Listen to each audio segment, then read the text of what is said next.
En regardant les étoiles, on peut se sentir petit, mais en même temps, on se rend compte qu'on est une partie de quelque chose de beaucoup plus grand. Carl Sagan. Ils sont venus nous chercher au beau milieu de la nuit. Leur vaisseau s'est posé silencieusement dans le champ de maïs derrière la grange et il n'émettait aucune lumière. C'est probablement pour ça que mes parents ne se sont pas réveillés. Et puis, mon père avait passé la soirée à picoler et ses ronflements étaient la seule chose qu'on entendait à l'étage. Franchement, je ne sais pas comment ma mère arrive à dormir à côté d'une moissonneuse-batteuse en pleine récolte. Enfin, je me posais la question jusqu'à ce que j'ouvre le tiroir de sa table de nuit. J'y ai trouvé une dizaine de bouteilles de pilules, mais je me suis promis de ne rien dire à ma sœur. Dove est bien trop sensible pour être en mesure d'encaisser la vérité. Elle préfère vivre dans son monde imaginaire plutôt que d'accepter la triste réalité. Nos parents sont profondément malheureux. Il faut dire que leur histoire n'a rien d'un conte de fées. Mon père a hérité de la ferme familiale alors que ma sœur n'était qu'un bébé. 1 an plus tard, je suis arrivée par surprise et ma naissance a coïncidé avec la plus grande crise économique que notre pays a jamais connue. Mais ce n'était que le début de la fin. Le réchauffement climatique a eu de lourdes conséquences sur l'agriculture et l'année suivante, une sécheresse a détruit toutes les récoltes. Il a fallu des années à mes parents pour se rétablir financièrement, mais en 2024, une tornade est venue ravager l'étable. Mon père n'a eu d'autre choix que de vendre les quelques vaches qui avaient survécu, et cela a brisé le cœur de ma mère. Comme moi, elle a toujours été plus à l'aise avec les animaux qu'avec les humains, et depuis ce sinistre événement, elle ne parle presque plus. Je n'ai donc pas été surprise de trouver du Prozac dans sa chambre, mais cela m'a profondément attristée. J'aime énormément ma mère, même si je suis distante avec elle. Ma sœur, par contre, est constamment accrochée à son cou. Elle est sans conteste sa préférée et ça fait longtemps que je l'ai acceptée. Dove est la perfection incarnée. Elle est gentille, attentionnée et pleine de grâce.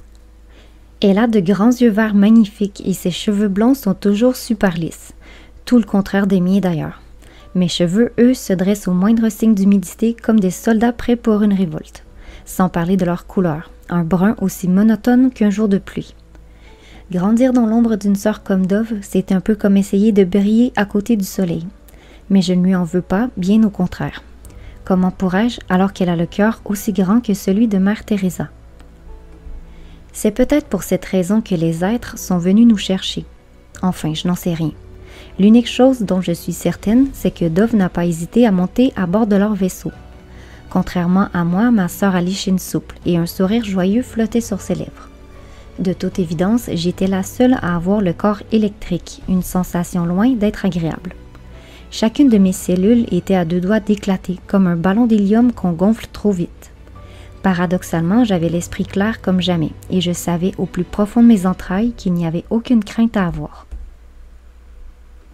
Cela ne m'a pas empêché de les interroger avant de poser les pieds sur la passerelle d'embarquement. Mais ils n'ont répondu à aucune de mes questions, ce qui m'a vachement agacée. Je me méfie des étrangers, et il est évident que ces êtres viennent des confins les plus reculés de la galaxie. Leur visage est bleu comme celui des Schtroumpfs, et leur crâne, en forme de poire inversée, est couronné d'un diadème sophistiqué. Une pierre indigo pend délicatement jusqu'au milieu de leur front, comme un pendentif luxueux. Leurs yeux, immenses et noirs, évoquent ceux d'E.T., avec cette lueur à la fois étrange et bienveillante.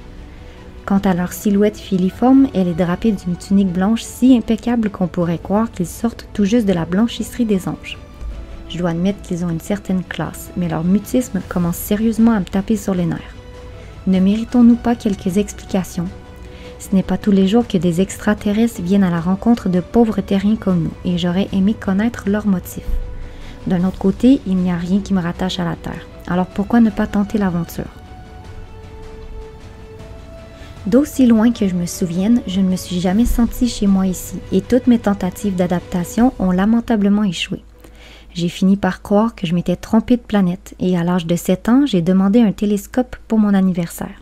Je voulais retrouver mon clan, mais mes recherches ne m'ont mené nulle part. Pourtant, j'ai toujours pressenti que nous n'étions pas seuls dans l'univers. Mon professeur de sciences m'a même révélé qu'il y a plus de 2000 milliards de galaxies dans notre univers et 200 trilliards d'étoiles. Oui, 200 trilliards d'étoiles.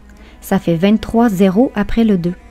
Il faut être complètement chauve des neurones pour croire qu'il n'y a pas d'autre espèce intelligente ailleurs que sur notre petite planète. Mais chaque fois que j'essayais d'en parler à mes parents, je récoltais des commentaires sceptiques. Il faut croire qu'ils sont plutôt terre à terre et que les questions existentielles et philosophiques ne les intéressent pas. Heureusement, ma sœur est plus ouverte d'esprit. Au fil des années, plusieurs discussions m'ont permis de garder espoir. Mais la réalité dépasse de loin tout ce que j'ai pu imaginer. À l'intérieur du vaisseau, la verdure est omniprésente, transformant l'espace en une véritable oasis spatiale. Des lianes argentées serpentent le long des parois de verre, tandis que des fleurs luminescentes éclatent en une myriade de couleurs vives. L'air est imprégné d'un parfum délicat, mélange subtil de jasmin et de menthe, qui contraste agréablement avec l'idée que je me faisais d'un engin intergalactique froid et stérile. Cette vision me rappelle le jardin botanique de Montréal, que j'avais visité lors d'une sortie scolaire. À l'époque, j'avais été fascinée par les sculptures végétales en forme d'animaux et de créatures mythiques. Mais ici, dans la salle des commandes, les œuvres botaniques défient toute comparaison. Des arbres miniatures aux feuilles cristallines flottent gracieusement dans les airs, tournoyant lentement comme s'ils dansaient au rythme d'une musique silencieuse. Des sculptures de plantes exotiques prennent vie à notre approche, déployant leurs pétales dans un ballet synchronisé. Je reste bouche bée devant ce spectacle féerique, les yeux écarquillés comme ceux d'un enfant devant son premier feu d'artifice. Comment est-ce possible que de simples plantes puissent défier la gravité et s'animer de la sorte? Ma curiosité est piquée au vif et mon esprit scientifique cherche désespérément une explication rationnelle. Incapable de contenir mes questions plus longtemps, je me tourne vers celui que j'ai surnommé Andromède, un nom inspiré de la constellation, pour son allure majestueuse et mystérieuse. J'ignore si c'est véritablement leur chef, mais tout chez lui le désigne comme tel. Il est le plus grand du groupe, une silhouette élancée qui dépasse facilement les 2 mètres. Sa tunique immaculée est rehaussée de fils dorés, dessinant des motifs complexes qui scintillent à la lumière ambiante, un détail qui ne manque pas d'attirer mon attention et de renforcer mon hypothèse sur son statut supérieur. Ses lèvres fines commencent à bouger lentement, comme s'il pesait chaque mot. Mon cœur s'emballe à l'idée qu'il va enfin répondre à toutes les questions qui se bousculent dans mon esprit. Est-ce que les plantes flottantes sont un phénomène naturel sur leur planète? Utilisent-ils une technologie avancée que nous, simples terriens, ne pouvons même pas concevoir? Je me prépare à recevoir une révélation, mais au moment où je crois entendre les premiers mots, je comprends avec un pincement de déception que je me suis laissé emporter par mes espoirs. Aucun son ne sort de sa bouche. D'un geste à la fois autoritaire et élégant, il nous fait signe à Dove et moi de rejoindre les autres sur le pont principal. Ce n'est qu'à ce moment-là que je réalise que nous ne sommes pas les seuls humains à bord du vaisseau et ma sœur semble le découvrir en même temps que moi. Avec l'enthousiasme d'une gamine, le matin de Noël, elle se dirige vers la fontaine qui trône au centre du pont. Une vingtaine d'ados sont assis en cercle sur le sol translucide, leurs voix joyeuses résonnant dans l'air. Leur diversité saute aux yeux. Des peaux d'ébène, d'ivoire, d'ambre et de bronze, reflétant des origines variées. On aperçoit des traits distincts, certains avec des yeux en amande, d'autres au visage anguleux ou aux pommettes hautes, évoquant des régions du monde aussi éloignées que l'Asie, l'Afrique, l'Europe et l'Amérique du Sud. Leurs tenues aussi racontent des histoires, des saris colorés, des jeans usés, des t-shirts à messages et des robes légères. Les êtres bleus ont clairement parcouru la planète avant de venir nous chercher. Pourtant, un trait nous unit tous. Nous parlons tous français, comme si nos hôtes avaient choisi une langue commune pour faciliter les échanges. Une fille à la peau aussi claire que Dove engage rapidement la conversation avec ma sœur, mais moi, je préfère prendre le temps de scruter mon environnement. Ce vaisseau est vraiment gigantesque, bien plus grand que ce que j'aurais imaginé. De l'extérieur, il ne paraissait pas plus grand qu'une petite maison, mais une fois à l'intérieur, c'est comme si les lois de la physique n'avaient plus cours. Je lève les yeux et compte les étages qui se superposent au-dessus de nous. Des colonnes de cristal entourées de lierre argenté semblent s'élever à l'infini à travers les niveaux, créant un effet vertigineux. 1, 2, 3, 4, 5, 6, 7, 8. Oui, c'est bien ça, 8 étages. Et si l'on s'amuse à faire pivoter le 8 de 45 degrés, on obtient le symbole de l'infini. Mon intuition était juste, comme toujours. Soudain, mon attention est captée par un détail au loin. Un ascenseur aux inscriptions lumineuses gravées sur la porte. Les symboles scintillants semblent presque vivants, pulsant au rythme d'une lumière intérieure, ce qui éveille ma curiosité. Je me promets de m'y attarder plus tard. Pour l'instant, j'ai vraiment envie de retourner dans la salle des commandes. Les êtres bleus sont absorbés par leurs tâches complexes, se déplaçant avec une grâce éthérée parmi leurs diverses activités. Cette concentration générale me permet de poursuivre mon exploration en toute discrétion. Mes yeux se posent sur des dizaines d'écrans luminescents, incrustés dans les parois du vaisseau, qui diffusent des informations et des images flottantes. Ces écrans sont dispersés autour des arbres miniatures qui flottent mystérieusement au-dessus du sol. Dépourvus de racines visibles, ces arbres semblent pourtant vivants, comme en témoigne la sève luminescente qui serpente à travers leurs troncs. Cette découverte me laisse perplexe et m'incite à tenter une expérience pour mieux comprendre ce phénomène inconnu. Oh Seigneur, mais qu'est-ce qui m'arrive? En touchant l'arbre, une sensation inexplicable envahit mon bras. Il semble être aspiré et englouti par l'écorce. Une étrange fusion s'opère, comme si mes cellules se mélangeaient à la matière vivante de l'arbre. C'est une expérience déconcertante, presque mystique, me donnant l'impression que je suis en train de me fondre dans une réalité totalement différente. La chaleur diffuse et l'intensité de la connexion me font frissonner. Un cri d'effroi s'échappe involontairement de ma bouche, attirant l'attention des êtres autour de moi. Zut! La mine sévère, le bras droit d'Andromède abandonne son poste et s'avance vers moi. Comment pourrais-je le surnommer, celui-là? Je crois que je vais l'appeler Zeus, car ses grands yeux noirs me foudroient avec une intensité qui rappelle celle des éclairs. Pourtant, je n'ai rien fait de mal. Je cherche simplement à comprendre si tout cela est réel, mais j'ai l'impression que je lui casse les pieds. Je prends une profonde inspiration tout en lui lançant un regard de défi. Je ne veux pas vous embêter, mais si vous désirez que je reste tranquille, je vous conseille de répondre à mes questions. Un sourire contrit apparaît sur son visage bleu, signe qu'il comprend ce que je dis. Malgré cela, il demeure silencieux. Je ne relâche pas la pression et j'insiste. Où nous emmenez-vous? Son doigt effilé désigne l'une des sculptures végétales flottantes. Je pousse un grognement d'exaspération. Ce n'est pas exactement ce que j'appelle une réponse. Mon expression revêche semble l'amuser. Avec ses grands yeux, il me signale d'observer plus attentivement. La sculpture, d'un bleu-gris pâle, est ronde comme une pomme et tourne lentement dans le sens inverse des aiguilles d'une montre, comme un cadran céleste silencieux. Je me trouve idiote de ne pas avoir saisi avant. En m'approchant de la sculpture, je découvre une immense tache rouge en son centre. Voilà donc notre destination, Jupiter. Mon cerveau se tord comme un pretzel. Des millions de kilomètres séparent cette planète de la Terre. Si mes calculs sont bons, nous devrions y arriver dans environ 5 ans, mais Zeus secoue la tête. Il ne manquait plus que ça. « Vous lisez mes pensées » m'exclamai-je, un brin sur la défensive. Ce même sourire contrit se dessine sur son visage, mais je n'y prête guère attention. Le vaisseau vient de décoller et j'ai fait l'erreur de jeter un coup d'œil par le hublot. On se déplace à une vitesse folle. La Terre est désormais réduite à la taille d'un pois chiche. Une vague de nausée m'envahit alors que je sens le monde tourner autour de moi. Vacillante, je me traîne jusqu'à la fontaine et m'effondre sur le sol translucide. Dove éclate de rire. Les êtres nous avaient prévenus, mais tu n'en fais toujours qu'à ta tête. Au fait, je vous présente ma sœur, lance-t-elle joyeusement à ses nouveaux copains. Évidemment, il ne lui a fallu que quelques minutes pour se faire des amis. Tentant de préserver un semblant de dignité, je me redresse sur les coudes et les salue d'un simple hochement de tête. Mais cela semble insuffisant. Un gars aux cheveux noirs et aux yeux bridés me demande mon nom. Evodia, je réponds avec un petit sourire forcé. Salut Evodia, moi c'est Son et lui Kaito. J'observe ce dernier et conclus rapidement que c'est son frère. Même regard en amande, même chevelure d'ébène. À mon grand désespoir, Son poursuit les présentations. J'ai toujours eu du mal à retenir les noms, mais je n'oublie jamais un visage. Celui de la fille qui bavarde avec Dove, mais étrangement familier.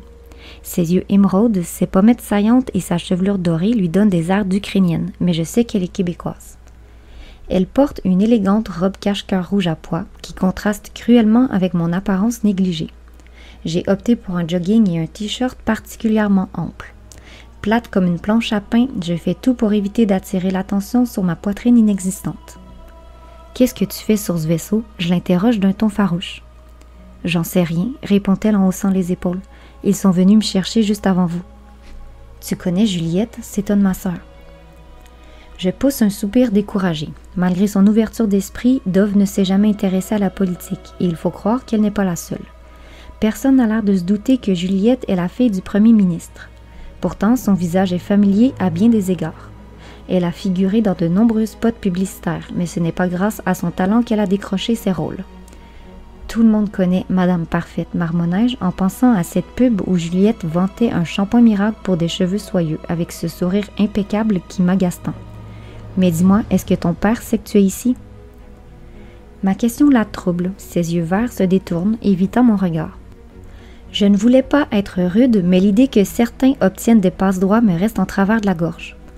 Après un silence tendu, elle finit par m'avouer qu'il est en voyage d'affaires. C'est la première fois que je la vois triste. À la télé, elle est toujours d'une humeur radieuse, affichant cet air de petite fille modèle qui me tombe royalement sur les nerfs. Pour être honnête, elle me fait penser à ma sœur, mais comme nous n'avons aucun lien de sang, je me donne le droit de lui faire la gueule. Ignorant ma froideur, elle m'interroge à son tour. « Où crois-tu que nous allons? Je t'ai vu parler avec l'un d'eux et je me demande si tu as réussi à lui tirer les verres du nez. Ces êtres ne sont pas très loquaces. » « C'est le moins qu'on puisse dire, » je m'exclame, mais j'ai cru comprendre que nous nous dirigeons vers Jupiter. Un silence de plomb tombe alors que tous les yeux se braquent sur moi. Je sens mes joues s'enflammer. Sur Terre, les gens me jugeaient constamment et je déteste cette sensation d'être scrutée comme si j'avais dit quelque chose de déplacé. Je sais ce que vous vous dites. Jupiter est à des millions de kilomètres de la Terre, mais selon Zeus, le voyage ne prendra pas 5 ans. Qui est Zeus? Lance le gars qui est assis aux côtés de Son et Kaito. Contrairement aux frères japonais, ses cheveux sont blonds et il semble avoir égaré sa tête dans une prise de courant. Je lui explique que c'est le surnom que j'ai donné au commandant en second. Il trouve cela amusant, alors je poursuis. Leur chef, c'est Andromède. Il y a également Nébulus, Apollon, Pandora et Vénus. Son sourire s'étire davantage, révélant des dents d'un blanc éclatant qui lui aurait valu une place de choix dans une pub de dentifrice.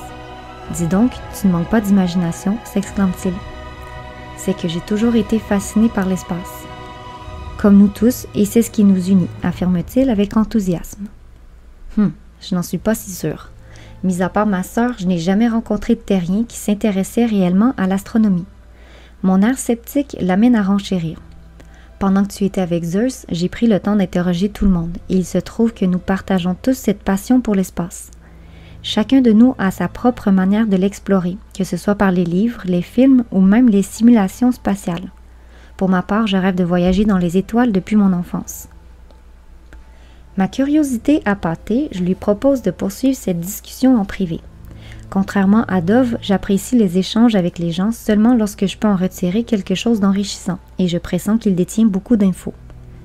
Depuis que le vaisseau a atterri dans le champ de maïs, des dizaines de questions tourbillonnent dans ma tête, et je déteste rester dans le flou. De façon peu élégante, je me traîne jusqu'à lui et lui demande de me rappeler son nom. « C'est Jacob, mais tu peux m'appeler Sirius si tu veux », suggère-t-il avec une joie débordante. J'accepte, trouvant que ce surnom lui va à ravir. Après le soleil, Sirius est l'étoile la plus brillante du ciel, et il s'avère qu'il a le sourire le plus étincelant qui soit. Alors, tu crois que c'est parce que nous nous intéressons au cosmos que les êtres sont venus nous chercher? Ça me paraît logique, non? Ils n'auraient jamais ouvert la porte de leur vaisseau à quelqu'un qui ne s'intéresse qu'à son nombril. Je jette un coup d'œil à Juliette, mais je décide de garder ma réflexion pour moi. Si je suis pour vivre sur ce vaisseau pendant quelques mois, il serait plus sage de m'en faire une alliée. C'est évident. Et entre nous, je n'aurais jamais cru que les vaisseaux spatiaux ressemblaient à ça. J'imaginais quelque chose de plus métallique, avec des tôles et des boulons. Je m'étais fait la même idée, mais il faut dire que nous sommes influencés par les images qu'on nous montre à la télé. Nous continuons à échanger et je découvre rapidement qu'il est aussi bavard qu'une pie sur le speed. Il me raconte qu'il est originaire de Montréal, mais qu'il s'est récemment loué un appart à Saint-Sauveur, attiré par le charme des montagnes. C'est là, au sommet de l'une d'elles, que les êtres sont venus le chercher. Il faisait du camping avec un ami et c'est en sortant de sa tente pour se soulager qu'il a aperçu le vaisseau s'approcher. Son copain pourtant ne s'est jamais réveillé. « Tu es certain que tu as tout essayé pour le tirer du sommeil ?» je lui demande, un brin sceptique. Affirmatif. Je lui ai même versé une bouteille d'eau sur la figure, mais rien n'y a fait. Son se joint à notre discussion et nous informe que ses parents ne se sont pas réveillés non plus. Je fronce les sourcils. C'est vraiment étrange. Je commence à croire que c'est exactement ce que les êtres souhaitaient. Peut-être leur ont-ils jeté un sort, propose Son. C'est une possibilité, concède Sirius. Je suis presque sûre qu'ils ont des pouvoirs paranormaux. Depuis que je suis à bord du vaisseau, je les observe et je suis convaincue qu'ils communiquent par télépathie. Je hoche la tête. J'ai surpris Zeus à lire mes pensées. J'en étais sûre, et ça expliquerait pourquoi ils ne répondent pas à nos questions. Enfin, je crois qu'ils nous répondent, mais nous n'arrivons pas à les entendre. Je pousse un soupir. C'est agaçant, vous ne trouvez pas? Ça l'est, mais d'un autre côté, ça me donne espoir. Peut-être saurons-nous faire de même lorsque nous serons sur Jupiter. Ce serait génial, s'exclame Son aux anges. J'ai toujours rêvé d'avoir des pouvoirs magiques. Je pousse un second soupir. Il me paraît gentil ce garçon, mais il est évident qu'il ne remportera jamais le prix Nobel. Ce ne sont pas des pouvoirs magiques, mais psychiques, rectifiai-je sèchement. La magie, c'est pour les gamins, et il serait temps que tu grandisses un peu. Je regrette aussitôt mes paroles, me mordant la lèvre inférieure. J'ai la fâcheuse tendance à dire tout ce qui me passe par la tête, ce qui ne m'a pas rendu très populaire à l'école. Les élèves me fuyaient comme la peste, et si ce n'avait été de Dove, j'aurais dîné toute seule dans mon coin. Mais comme ma sœur a grand cœur, elle me permettait de m'asseoir à sa table avec ses copines. Ça rassurait nos parents de savoir que je faisais partie de la bande, même si, en réalité, personne ne m'adressait la parole. Mais ça ne me dérangeait pas, au contraire. Je pouvais lire sans être continuellement interrompue, ce qui m'a permis d'accumuler un nombre impressionnant de connaissances pendant mes années d'études. Il faut dire que j'ai un cerveau particulier. Il a constamment besoin d'être nourri et il emmagasine les données avec une facilité déconcertante. Soudain, la voix de Son m'extirpe de mes réflexions. « Dis donc, Dove, ta sœur est vraiment la plus grande rabat-joie que j'ai jamais rencontrée. »« Ne lui en veux pas, me défend-elle. Evodia a le syndrome d'Asperger. Elle n'est pas très à l'aise dans les interactions sociales, mais elle a d'autres qualités qui la rendent unique et attachante. » Pff, il ne manquait plus que ça. Les joues en feu, je bondis sur mes pieds, mais je suis prise de vertige. Je n'ai d'autre choix que de me rasseoir, lançant un regard furieux à ma sœur. Depuis qu'elle est tombée sur une revue traitant d'autisme, elle s'est mise en tête que je suis concernée. Selon elle, ça expliquerait pourquoi j'ai autant de difficultés à me faire des amis, alors que la réalité est tout autre. Enfin, il est vrai que je manque de doigté dans les relations sociales, mais la raison pour laquelle je préfère être seule, c'est parce que les jeunes de mon âge manquent cruellement de profondeur. Ils aiment parler de choses futiles et il n'y a rien qui m'agace autant. Et ce qui est encore pire, c'est que je suis incapable de mentir. Voilà pourquoi je dis toujours ce que je pense. C'est plus fort que moi, je ne peux tout simplement pas jouer la comédie. Je te rappelle que tu n'es pas psy, dis-je à Dove d'un ton outré. C'est vrai, il n'empêche que je suis certaine de ce que j'avance. Mais ne t'en fais pas, Evodia. Ici, personne ne te juge. Ouais, c'est ça, grommela-je. D'aussi loin que je me souvienne, les gens m'ont toujours rejeté et je ne verrais pas pourquoi ce serait différent cette fois. Mais Sirius affirme que ma sœur a raison, semant le doute dans mon esprit. J'examine de nouveau le groupe. Juliette et Son sont absorbées dans une discussion animée sur la possibilité de vie sur Mars et les deux filles près de Dove se joignent à eux. Je sonde ma mémoire, mais je n'arrive pas à me souvenir de leurs prénoms. Je décide donc de les baptiser Cassiopée et Stella. Cette dernière, avec sa coupe à la garçonne audacieuse, attire particulièrement mon attention. Ce qui me fait penser qu'elle pourrait être française, c'est le petit foulard en soie qu'elle porte autour du cou et son accent raffiné. Quant à Cassiopée, elle semble plutôt venir d'une région où l'on privilégie les styles extravagants, comme peut-être l'Italie ou l'Espagne. Ses cheveux sont colorés de manière spectaculaire, rouge cerise d'un côté et noir corbeau de l'autre. Cette excentricité m'encourage à poursuivre mon observation. Mon regard se pose alors sur un gars assis à l'écart, ses yeux trahissant une curiosité discrète mais persistante.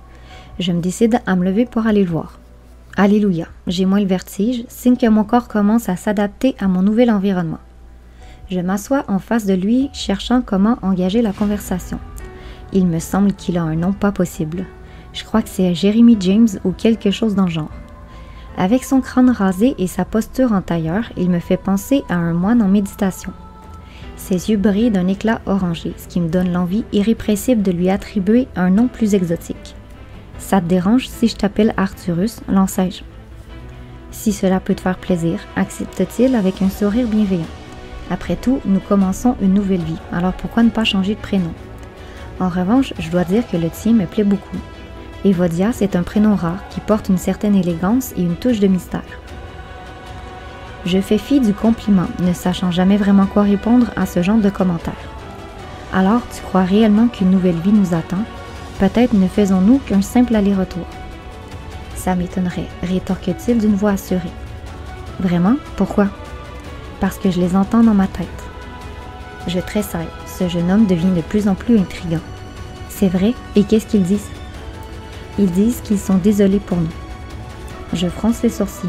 Comment ça, désolé? Qu'est-ce que cela signifie? J'en sais rien, mais dis-moi, as-tu eu la chance de dire au revoir à tes parents? Non, et toi? Non, et j'aurais aimé pouvoir le faire, surtout maintenant que je sais que je ne les reverrai plus jamais. Une boule d'anxiété se forme dans mon ventre. Je n'avais pas envisagé cette possibilité, sinon je ne serais jamais montée à bord du vaisseau. Je jette un regard inquiet à Dove. Elle discute joyeusement avec Juliette et son visage radieux accentue encore plus mon malaise. Es-tu sûr de ce que tu avances? J'interroge Arcturus, essayant de cacher l'agitation dans ma voix. Si, malheureusement, acquiesce-t-il avec gravité. Une immense colère s'embrase en moi. Je me lève brusquement, bien décidée à confronter Andromède, mais je n'ai pas le temps de me rendre à la salle des commandes. Pandora et Vénus s'approchent de notre groupe. C'est la première fois que je vois une émotion sur leur visage aux traits féminins. Elles semblent très accablées et cela renforce mes inquiétudes. En panique, je demande à Arcturus ce qui se passe et il m'informe qu'on les envoie en mission. Elles sont chargées de nous conduire à la salle de cinéma, chuchote-t-il. Il y a une salle de cinéma sur le vaisseau? Apparemment. D'un geste gracieux, Pandora et Vénus nous font signe de nous lever, mettant fin aux différentes conversations. Il y a quelque chose de noble dans leur manière d'être, une sorte de beauté qui inspire le respect.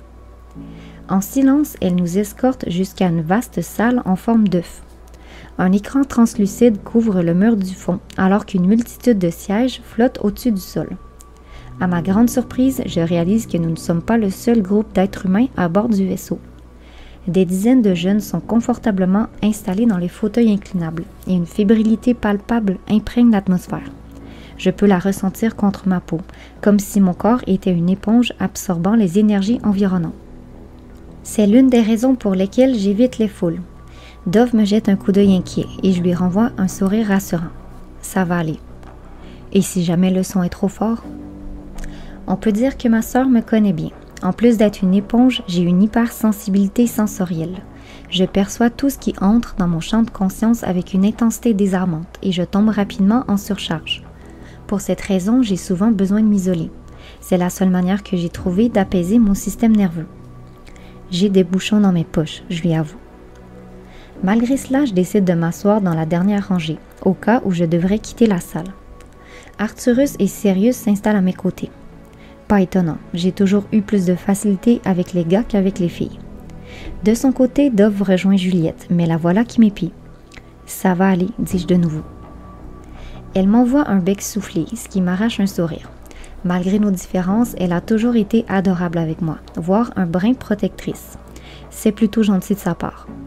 Au fil des années, elle aurait eu bien des raisons de m'abandonner à mon triste sort, mais cela ne lui a jamais traversé l'esprit. Elle est bien trop pure pour ça. Tu as de la chance que ta sœur t'accompagne, lance Arcturus. Mon frère, lui, n'a pas pu monter sur le vaisseau. Les êtres ont dit que son nom ne se trouvait pas dans le livre. Dans le livre? Il hoche la tête, son coco rasé s'inclinant vers l'avant. Il semble qu'il existe un registre dans lequel est inscrit le prénom de tous ceux qui doivent être sauvés. Un frisson me parcourt. Sauvés? Mais de quoi? De la destruction. Il prononce ces mots avec un détachement troublant, comme s'il était complètement déconnecté de ses émotions. Les miennes, en revanche, s'agitent au fond de ma poitrine. Je cherche du réconfort auprès de Sirius, mais il est blanc comme un cadavre. Devant nos mines déconfites, Arcturus tente de se rattraper. « Ne vous inquiétez pas, tout ira bien pour nous », ajoute-t-il en essayant de sourire de manière rassurante. D'un geste amical, il pose sa main sur la mienne, mais je la repousse en grimaçant. Je déteste qu'on me touche sans ma permission, et il se confond en excuses. J'ai beau lui répéter qu'il n'a rien fait de mal, il s'en veut toujours autant. C'est curieux. Il y a un instant, je croyais que les émotions lui étaient étrangères, alors que là, il semble s'écrouler sous leur poids. J'ai toujours eu du mal à comprendre les êtres humains, mais son comportement me déstabilise complètement. Serait-il sujet à des troubles bipolaires? Ma tante Déliska, la sœur de ma mère, en souffrait, en plus de sa schizophrénie. Son comportement était souvent imprévisible, passant de l'euphorie à la dépression en un clin d'œil. Finalement, elle avait terminé à l'asile, incapable de gérer ses émotions sans aide. Cette pensée me fait frissonner. Soudain, les lumières s'éteignent et la projection commence. Dans la salle, les vibrations chutent brutalement alors que les images qu'on voit apparaître à l'écran me glacent d'horreur. Arturus avait raison. Les ténèbres se sont abattues sur la Terre et la situation est encore plus catastrophique que ce que l'on pourrait imaginer, surpassant même l'horreur de la Deuxième Guerre mondiale. Pourquoi diable les êtres ont-ils jugé bon nous montrer de telles atrocités? Les images défilent avec une intensité poignante. Des hommes perdent complètement la raison, comme si des démons avaient pris possession de leur corps. Les grandes villes sont plongées dans le chaos. Certains mettent le feu aux maisons et aux commerces, tandis que d'autres s'entretuent pour un morceau de pain. Les âmes courageuses qui tentent de protéger les plus vulnérables se font abattre par des militaires qui envahissent les rues. Une force invisible semble les contrôler à distance, transformant les villes en de véritables champs de bataille. Les rares familles qui réussissent à survivre fuient vers la campagne, espérant y trouver un refuge. Malheureusement, la situation n'est guère mieux là-bas. Les femmes pleurent la mort de leurs enfants, les ressources sont épuisées et le désespoir imprègne l'air. La nature est également déchaînée, avec des cataclysmes en série ravageant le monde. Je ne peux m'empêcher de songer au reportage que j'ai vu sur la crise du verglas qui a frappé le Québec en 1998. C'est l'une des pires catastrophes naturelles que notre pays ait jamais affrontées, avec des dizaines de milliers de sinistrés. Mais cette situation semble anodine si je la compare aux images apocalyptiques qui défilent à l'écran. Partout sur la planète, les volcans se réveillent et des tsunamis engloutissent des villes entières. C'est exactement l'idée que je me suis toujours faite du déluge de Noé. Bien sûr, lorsque j'en parlais à mes parents, ils affirmaient que ce n'était qu'une légende, mais au fond de moi, je savais que ce n'était pas un mythe. D'ailleurs, en ce moment, je suis en train de chercher un moyen de construire une arche pour les secourir. Il n'est pas question que je les laisse crever. Mais soudain, un grondement assourdissant éclate, faisant trembler la salle tout entière. Le choc est si violent que mes lèvres frémissent et involontairement, je laisse échapper une réplique du film La planète des singes. Ils les ont fait sauter leurs bombes. Pétrifiée par cette vision, je ferme les yeux avec force, tentant désespérément d'échapper à cette réalité cauchemardesque. Mes doigts se pressent contre mes oreilles dans une vaine tentative de bloquer le vacarme infernal qui remplit la pièce. Dans mon esprit, une prière lancinante résonne. Que quelqu'un vienne me réveiller de ce cauchemar terrifiant.